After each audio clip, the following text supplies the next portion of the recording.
Aloha, I'm Roseanne Freitas, PR and Communications Manager for Better Business Bureau, Great West and Pacific.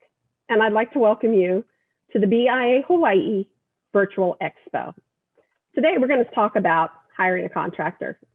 Before we start talking about hiring a contractor, I'd like to tell you a little bit about the Better Business Bureau. So who are we? We're not a federal or state entity. We are a nonprofit organization, and our mission is about trust between the business and the consumer. How do we do that? Two different ways. We work with our business community to offer ratings and accreditation of businesses who have agreed to be held at a higher standard. We also investigate bad business practices, fraudulent activities, and scams. If you'd like to learn a little bit more about the Better Business Bureau and all that we offer, you can visit us at bbb.org. So let's go ahead and start talking about how to hire a contractor. First up, let's define what is a contractor. And a contractor is anybody that you hire to provide materials and labor to your project, whether it's your project at home or at work. Now, contractors can be specialty contractors, like electricians, plumbers, painters, tile installers. Or you could hire a general contractor, which oversees the entire project and brings in all of the subcontractors that are needed. Really depends on the scope of work that you have. The bigger the project, you'll need a general contractor. Hiring that contractor is going to be one of the most important steps in this process. Whether it's even the contractor or an architect or a designer, these professions, if you get it right, your project will be amazing. You get it wrong, and you'll be living with unfinished work, possibility being out money, and also maybe the workers will sue you who weren't paid. So it really is in your best interest to get that right. You'll see along our way we have some pictures, and these pictures are courtesy of some of our accredited businesses here in the state of Hawaii. So enjoy the pictures.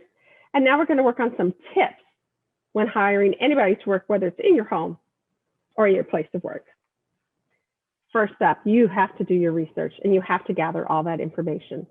So first, start at bbb.org. Go on there and you're going to look. You'll see on their profile, you'll see whether they're an accredited business, you'll see a letter grade, and you'll see any complaints or reviews. Now understand, all businesses have complaints. It's not so much the complaint, it's the response to the complaint. So if you see a complaint at the BBB, you will be able to see the back and forth between the owner and the consumer. That tells a story. You can see the dialogue. You can see, is this company responsive? Are they taking care of things? The true test of anybody or any company is not when everything's going perfect. It's when things go wrong. And that really tells you about the integrity. So it's really good to read those complaints and look and ask yourself, are they handling it well? Also, what does an accredited business mean? What's the difference between that and a letter grade? There is a difference. An accredited business is one who said, take a deeper dive on me. And we have. We have vetted their company. We've looked for all licensing. We've looked on the web for any information about the company. We've actually looked through their website. We looked at any government actions against the company. We even do background checks on the owners. So we do a much deeper dive to make sure this is a business worthy to have that accreditation. Now, the letter grade also tells a story. However, it's not always the whole story. The letter grade will tell you a lot of times if we have any information on the company, if they've received a complaint, if they've responded to the complaint, or do we see a pattern of misbehavior? So if you go on there, you see a business that has an A+ rating that is not accredited. It doesn't mean they're not a great business. They probably are. However, understand that the accreditation, we've really done a much deeper dive. But it's very good to vet all of those companies and look for it at bbb.org. Another way I search for businesses is I put in my browser the company name and I put the word scam behind it. I want to see if anything's coming up. And if there's anything out there, it's going to pop up. Also look for those reviews and the complaints, just to get an overall feel of this company. So now, when you talk with the company, ask them about their subcontractors and about their employees. Have they vetted them? Do they have background checks on them? Because these people are coming into your home, so you want to feel safe. And then you want to know when they come to your door that day, who is coming, so that you're not surprised. And then another really good one is you want to search at State of Hawaii DCCA at the professional and vocational licensing. On this PowerPoint, you'll see their website. That is a good way to indicate if their licensing is current and up to date. So make sure you mark that website as well. Asking for references, always good. It's nice to know somebody else who did a project with this people. And some of the questions you can ask them is, did it start and finish on time? Now understand, not all projects do. Sometimes things come in the way, and especially being out here in the state of Hawaii, where we can have some most definitely supply chain issues, that may impact it, but you want to get a general idea. Did they roughly start on time, and did they end on time? Was the budget, did you end up spending way more than you thought? How did they inform you when the budget increased? Sometimes you have to remember that, especially in a remodel, they don't know what's behind those walls yet. So once they get inside there, they may find issues they weren't anticipating. And so that may cost you money. But find that out from somebody else. How did they handle that? Did they communicate with them well? And then ask the company, do they belong to any professional associations? You want to make sure that they're staying up to date with everything that's happening in their industry. So those are questions to ask. We talk about multiple quotes. Now, sometimes that's a little hard, is to go ahead and have the whole place designed before you start to bid on it, because you may or may not know where that's going to land. So one tip, though, is to maybe consider hiring a contractor as a consultant to help during the design phase and to help put numbers so that you're not over designing a home. Doesn't mean you're on the hook to hire that company. Obviously, you would have to pay them for their consulting services. But once that's done, you could look at shopping around if you would like at that point and get the different bids. You want to make sure these bids are similar. Okay, they want to be apples to apples. You want to make sure the description is written out. Any allowances are accounted for, because an allowance for materials like cabinets, appliances, that makes a huge difference on the overall cost of any project. So you want to make sure you're comparing the same thing on those contracts. Remember, the lowest bid isn't necessarily the best bid. You're looking for value. Always remember that. And then you want to make sure this is a contractor that you feel comfortable with, that you don't mind in your home.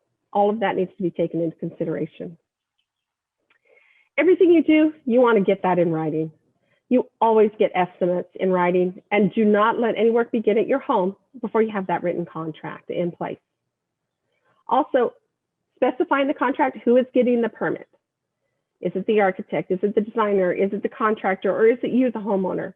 You want that spelled out. And then who's also responsible for the cleanup. Make sure any verbal promises you made, it ends up in a contract. Whether it's an addendum to the original contract or part of that original contract, you want to make sure it's included. And ask how much work will be subcontracted out, and then ask for information on those subcontractors. If there's any part of that contract you don't understand, ask. Remember, in the field, in construction design and all of that, they do this day in, day out. They're used to it, but you as a homeowner are not. And it's okay to ask questions, and there's no such thing as a stupid question when it involves your money and your home.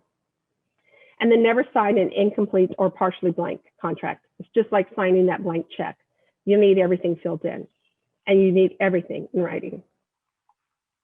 So what should be included in that contract information? You want start and complete dates. You want a detailed description of the work to be done. You want that to include all of the rooms. And you need to make sure it's listed. Don't have that verbal. If it's not in the contract, it's not covered. Ask for material costs. Now, these may be estimates or allowances.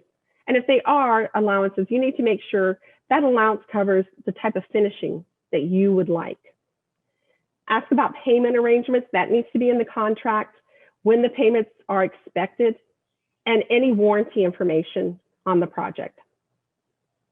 Don't be pressured into signing any agreement until you are ready, and you need to make sure you understand it. And that could take time for you to read it, write down your questions, and get back with the company. Now, we need to verify licensing and insurance, and we talked a little bit about that earlier. And that's really where you're going to go to DCCA to make sure that licensing is up to date and that insurance is up to date. Also ask them, do they carry workman's comp, and what other insurance that protects you as the homeowner should one of their employees be hurt at your house. Confirm those building permits. Before they start, they need to make sure they have the proper permitting. The state of Hawaii takes that seriously, and they can shut down your project. While the contractor may obtain the permit, you as the homeowner still will be paying for it. And that may not be part of that contract because they don't know that cost yet. That will be determined by the government entity. And then request that all final inspections be completed by that local building department before you make that final payment to the contractor. We talked a little about lien waivers, and what are those? So a lien waiver is a statement from a contractor that says all suppliers and subcontractors have been paid. And you'll need that because if they are not paid, these people can put a lien on your home. So you want that when the project is completed, and you want to understand any financial obligations that you may be liable for. So we're going to talk a little bit about warranties. So you got to think about those future services. So ask about the warranties, and then any warranty books from any of the materials in your home, keep all of that compiled together where you can access that, because it may be down the road you need that information. A payment schedule. That's usually how it works on these big type of projects. You don't pay everything up front. You have staggered in payments, and your final payment is not due until the work is complete and you fully inspected it. Now, it is fair for the contractor to ask for money along the way. There are milestones they have to make, and there are people they have to pay. Now, when it comes to materials, that may be different. Most of the time, a lot of the suppliers will not deliver material until it's paid in full. Don't pay by cash. Use a check, and make sure it's written to the company and not to an individual. If possible, use a credit card because it does provide you a lot more recourse.